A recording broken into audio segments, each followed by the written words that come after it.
nebija daudz ko ēst šajā kalnā. Vismaz līdz šim. Saki, kā jūs paslēpāt pēdas sniegā? Mums putns palīdzēja, Lauvām tagad palīdz arī putni.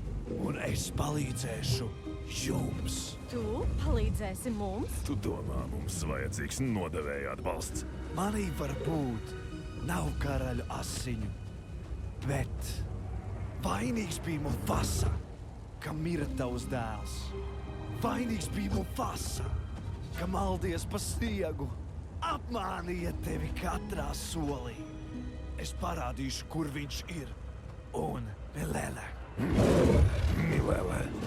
Milele nav nekas cits kā sapnis, lai mānītu bērnus. Nu pasaki to mērkaķim, viņš rāda tiem ceļu. Paskaties, tik bars izsalkošu kaķu, klaiņo kalna nogāzē. Nav pēdu, kam sekot, tikai viena iespēja atriepties. Es! Atriepties. Vai jau aizmirsi tēvu? Vainīgs ir Mufasa, ka man vairs nav tēva.